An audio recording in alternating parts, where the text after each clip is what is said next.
Salut à toutes et à tous.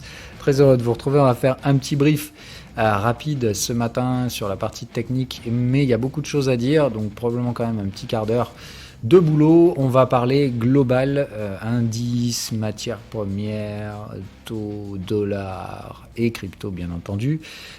Toujours dans ce même objectif de vous présenter les principaux risques et erreurs à éviter de commettre et aussi les stratégies que je compte mettre en place ou celles qui ont été mises en place récemment.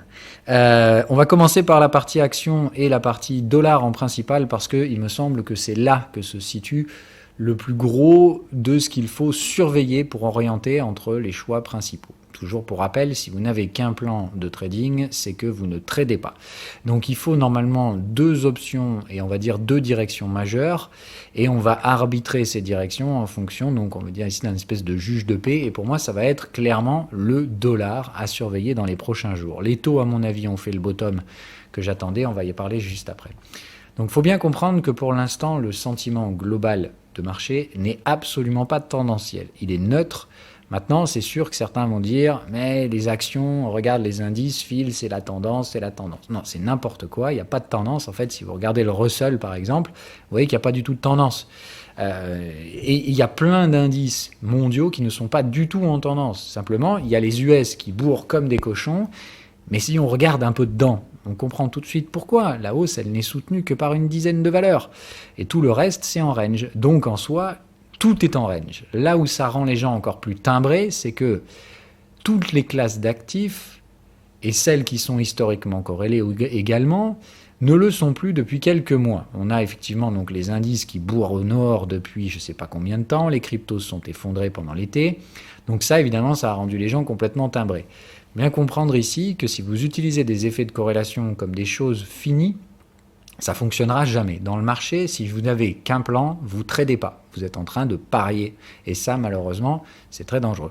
Donc bien comprendre que ces effets de corrélation, comme toute chose dans le marché, n'ont rien de statique. Bien au contraire. On a parlé de ça de nombreuses fois avec ceux qui sont dans les live rooms, dans le Discord, mais pour ceux qui n'y sont pas, peut-être qu'on n'en a pas encore traité, et faites très attention avec ces effets de corrélation. Ce sera probablement la thématique que je développerai un peu plus en détail dans les émissions hebdomadaires ce week-end sur TradingView. Donc, attention à ces effets de corrélation. Oui, les cryptos sont sous support, oui, les indices sont sous résistance, et oui, ils vont probablement tous les deux revenir dans les médianes de leur range, ce qui veut dire que la corrélation risque, encore une fois, d'être inverse. C'est-à-dire, vous pouvez très bien avoir un actif qui monte et son opposé qui baisse. Donc, ça peut tout à fait rendre les gens un peu timbrés dans ce mode où « Ah ben non, mais les cryptos vont s'écrouler parce que les actions tombent ». Non, pourquoi ? Il n'y a aucun lien, il suffit juste que 10 actions tombent et que le reste plus ou moins stable, ce qui est à mon avis le plus probable. Voilà. Donc attention toujours à ces effets de raisonnement simpliste dont évidemment vous pensez que c'est un état de fait. Il n'y a jamais aucun état de fait dans les marchés, sinon ça se saurait. Donc ça, c'est la première des erreurs. La deuxième des choses, c'est donc, si on doit avoir cet effet de décorrélation, essayer de trouver qui pourrait être le juge de paix, c'est-à-dire celui qui pourrait orienter la validation ou l'invalidation de ce scénario. Pour moi, c'est très clair, c'est le couple taux à 10 ans et dollar. Et il faut surveiller les deux pour valider ou invalider cette prospective dans laquelle on pourrait avoir cet effet de retour aux moyennes, que ce soit crypto, indice, etc., un peu pour tout le monde. On s'était tiré de ces moyennes depuis le Covid, et à mon avis, on va y retourner. Que ce soit les commodities, les indices, les actions, etc., même les taux.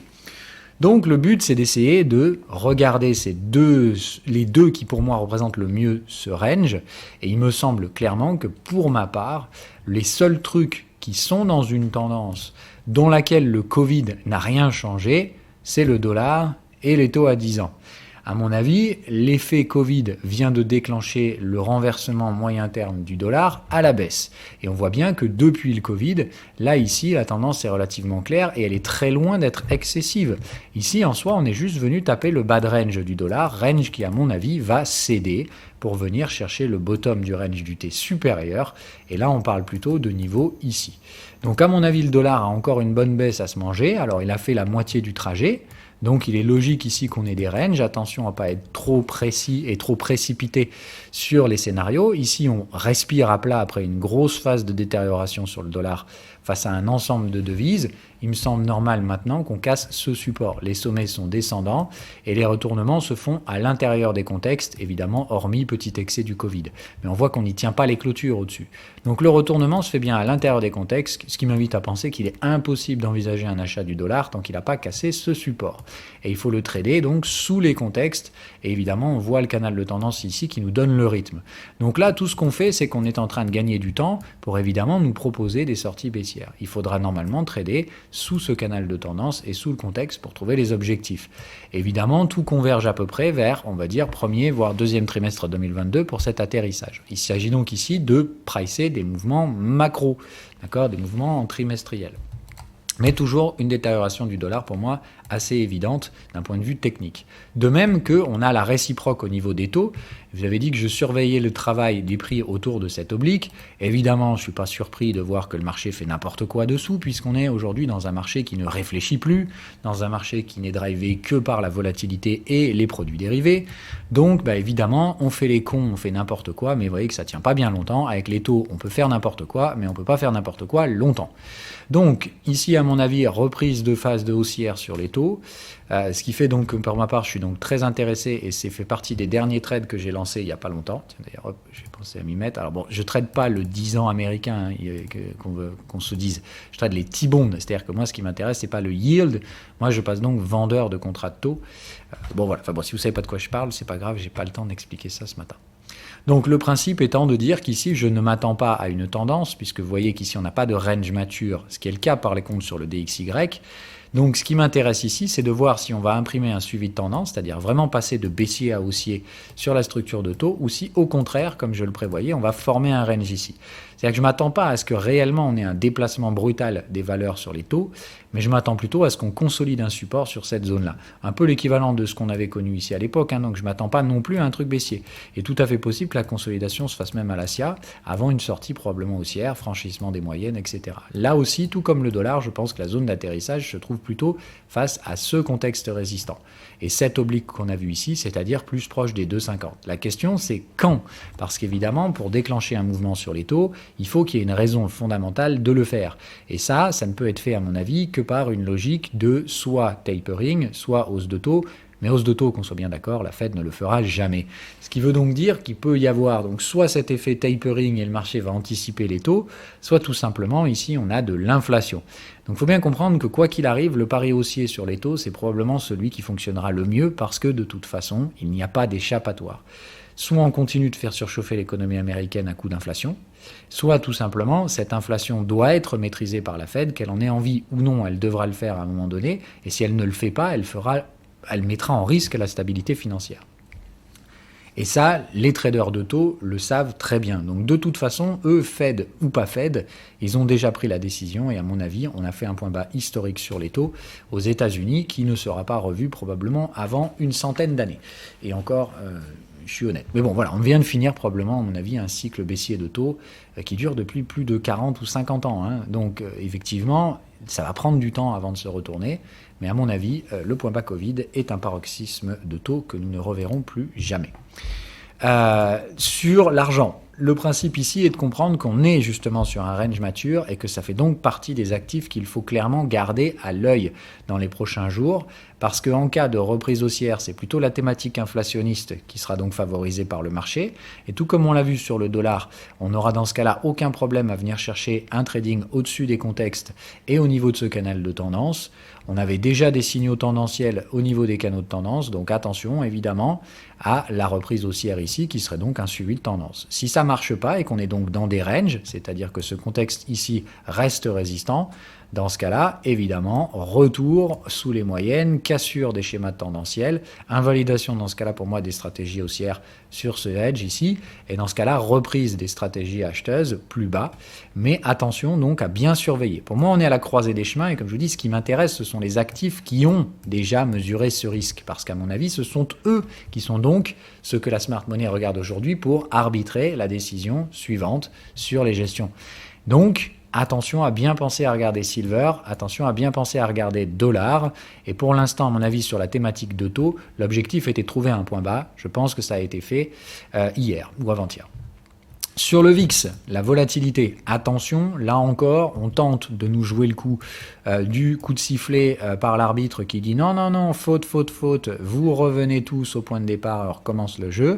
Bon, moi je reste toujours très dubitatif quant à cette probabilité-là, à savoir, pour l'instant, effectivement, en hebdomadaire, on ne voit pas de pression haussière très forte. Je vous attire toujours sur le fait qu'à chaque fois qu'on squeeze le momentum, ça finit toujours très mal et on prend toujours un pic de volatilité derrière.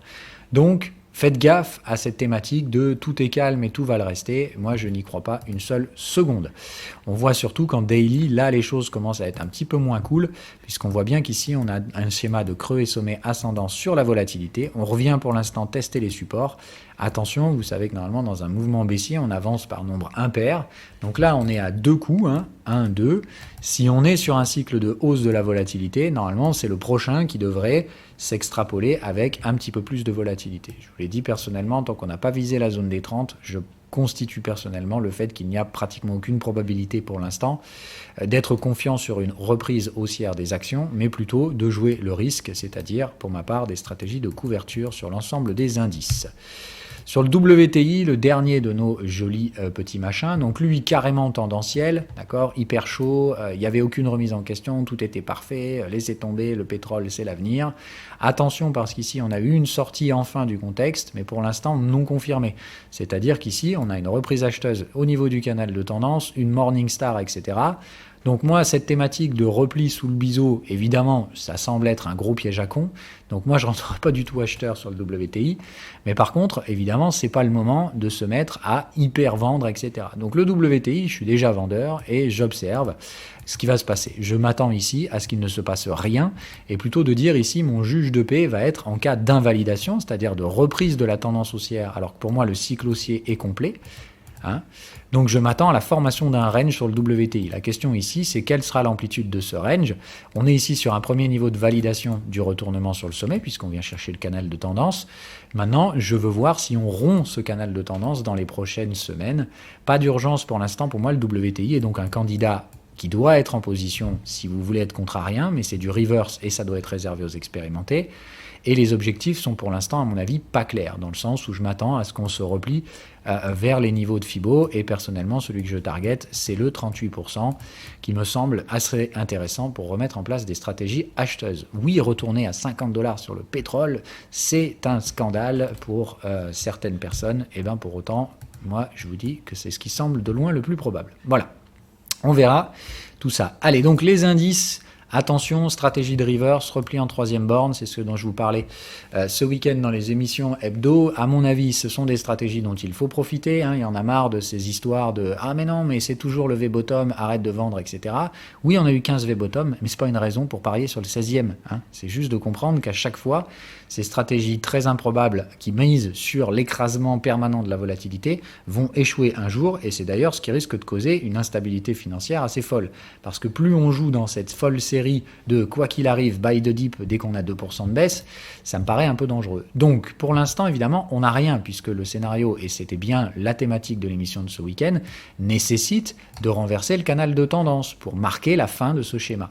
Maintenant, tout comme on l'a vu sur le WTI, pour moi ici, ce schéma de tendance est mature. Je rappelle ici la petite anomalie due à la rotation sectorielle sur ce cycle. Et pour moi, donc, ce dernier cycle qui termine et qui se sera donc extrapolé sur 88% d'extension du cycle précédent. Je vous rappelle que dans une vague 1 étendue, les vagues se raccourcissent. Donc ça veut dire, ici, on a quand même fait 88% de la vague précédente. C'est-à-dire qu'on a quand même tiré au maxi du maxi de ce qu'on pouvait. Bon, moi, je reste évidemment contrarien. Ça doit être réservé aux expérimentés, je le rappelle encore une fois, pour l'instant. Mais je pense que des stratégies sur repli en troisième borne ici peuvent être appliquées à plus court terme. Ces troisièmes bornes sont pour l'instant en horaire, elles sont neutres. Et pour moi, ce matin, on est dans la zone d'action, ce qui fait donc que ce matin, je me place vendeur sur les indices. Les signaux sont là. C'est du take profit, donc clairement, il ne s'agit pas ici de mettre 3% de capital à la vente. Le stop loss est assez cher, mais clairement, pour ma part, entrer en position ce matin, l'algo le détecte. Donc je vous le dis direct, ça a été fait avant même d'enregistrer cette vidéo. Les tailles de position sont spéculatives, comme toujours, mais évidemment, je commence à me positionner contre les flux haussiers. Voilà un petit peu la thématique. Pour ce qui est des actions, voilà. Il y a une autre chose qui m'inquiète, et peut-être qu'on en reparlera ce week-end, c'est une pattern de distribution sur Apple que tout le monde ignore, hein, mais pourtant elle est bien là. La grosse distribution, tout le monde se dit qu'on va aller taper la partie haute. Hein. Ça me rappelle un peu le Bitcoin à l'époque où tout le monde se disait qu'on ferait 65, etc. Puis évidemment, on s'est ratatiné avant. Donc attention, normalement on doit passer ici quelques jours, voire quelques semaines, mais par contre tout repli baissier ici fait que la structure devrait rompre, mais surtout qu'on va annoncer derrière la distribution de la valeur, c'est-à-dire que ça, c'est la fin de la tendance haussière.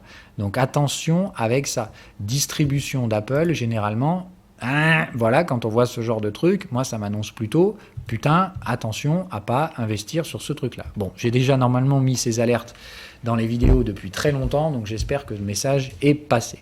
Après, vous faites ce que vous voulez, hein, c'est toujours, le trading est discrétionnaire, si vous voulez acheter ces trucs-là, ça vous regarde, par contre, il ne faudra pas pleurer si ça tombe violent. Les cryptos, donc, qu'on se le dise, ok, les thématiques vont devenir très intéressantes. Oula, Stellar ce matin, ça, ok. Donc, pour ma part, vous connaissez le postulat, le trading du bear market, machin, truc bidule, j'y ai jamais cru. On n'a pas de cassure du point bas précédent. Là encore, hein, toujours pareil, les mêmes structures à la con, tout comme l'accumulation et tout comme la distribution en haut. L'accumulation se met en place ici. Tout le monde pense qu'on va casser les points bas, on casse pas. Enfin bref, c'est assez rigolo. Donc certaines cryptos l'ont fait, d'autres non, mais en soi, la valeur ne s'installe pas. Tout le monde est en mode panique sous les supports. Hier, on a la bougie de reprise. Il y a enfin cassure des structures de volume. Il faudra surveiller dans les prochains jours. Attention, hein, on est sur le volume crypto total et le volume est clairement pas stratosphérique hier non plus. Donc soit là, on a un nouvel écrasement du volume et là, clairement, je pense qu'on ira chercher la zone des 1 trillion de dollars de market cap. Maintenant, est-ce que de là, moi perso, j'ai envie de faire ce pari? Je vais être très franc, non. Donc moi, pour la part, c'est toujours, je me fiche de savoir ce qui se passe ici à court terme. C'est pas du tout mon pari personnel. Je ne mets pas en place des positions en marge parce que j'ai aucune confiance ni dans les mouvements haussiers, ni dans les mouvements baissiers, ni dans aucun mouvement en soi, puisque je pense que seules les clôtures hebdomadaires font foi. Donc cette clôture hebdo, c'est bien, mais on va voir ce qui nous préserve, enfin ce qui se produira la semaine suivante. Clairement, j'aime bien la structure. On voit bien qu'il y a un épuisement et que à chaque fois on tente d'installer des clôtures plus basses jusqu'à ce qu'au bout d'un moment on réussisse à se taper une résistance. On voit bien que ça bizote et que ça s'épuise. Donc à un bout d'un moment, à force de pousser bear sur le support, on finira bien par réussir à prendre une résistance. Maintenant, de là, l'anticiper en mode putain, hier c'est le point bas, du coup on peut remettre en place des stratégies en levier, je suis toujours contraire à ces biais. À ces biais-là, ou alors à court terme, etc. Mais ça revenait à essayer de choper le point bas sur une zone très compliquée, etc. Donc moi, je maintiens les stratégies en spot, achat sans marge ou avec des marges très courtes, enfin avec des marges très faibles, et d'être patient, plutôt que de chercher à maximiser chaque petit mouvement spéculatif du marché dans une incertitude plus grande que ça, tu meurs. Donc faites attention, on est sur la phase, donc comme je vous dis, où il est possible que de la phase de décorrélation, où on a eu les indices qui ont fait ça et les cryptos qui ont fait ça, il est fort probable qu'on ait la recorrélation, c'est-à-dire l'effet inverse, une lente reprise haussière sur les cryptos, mais lente, c'est-à-dire vous attendez pas une explosion de volatilité, alors qu'on risque d'avoir une hausse de la volatilité sur les indices. Voilà toujours mon postulat personnel sur le sentiment de marché. 18 minutes, c'est pas trop mal, voilà. Donc on surveille, pour l'instant plutôt positif ce qui s'est passé hier sur les cryptos, à confirmer avec les clôtures hebdomadaires et à confirmer la semaine prochaine, mais franchement pour l'instant c'est vraiment pas mal du tout, et on est donc sur la tenue du support, tout comme à mon avis, les résistances clairement commencent à se former sur les indices, tout le monde va les ignorer, et les imbéciles vont continuer à nous jouer ce schéma du si les cryptos rebondissent, les indices doivent continuer de monter. C'est faux, c'est juste qu'encore une fois, la participation de ce marché est totalement asymétrique. Et il me semble que oui, on est probablement sur des prix intéressants sur certaines actions, mais on est sur des très grosses qui pèsent très lourd dans les indices, complètement dans la stratosphère, et même en risque de fin de pattern de distribution. Donc, prudence sur les indices. Mais pas de panique sur le reste des actions. Encore une fois, les gens qui pensent général en ce moment sont probablement les gens qui commettront les plus grosses erreurs. Ça vaut également pour les cryptos. N'achetez pas toutes les dos basses qui traînent. Seuls les bons dossiers rebondiront. Et on en avait là aussi déjà parlé. Il faut aujourd'hui faire un tri. Ceux qui raisonnent en investissement passif en achetant des gros paquets de trucs sont probablement les gens qui obtiendront les rendements les plus faibles. Aujourd'hui, l'objectif pour un trader un peu plus aguerri, c'est justement de comparer les structures techniques pour essayer de choper les meilleurs candidats. Essayer non pas de concentrer toute sa valeur en quelques actifs, de la distribuer quand même, il faut toujours une diversification de portefeuille, mais aujourd'hui les gens qui ont 4 à 500 valeurs dans leur portefeuille parce qu'ils achètent des indices, me semble, à mon avis, font une grosse erreur. Voilà.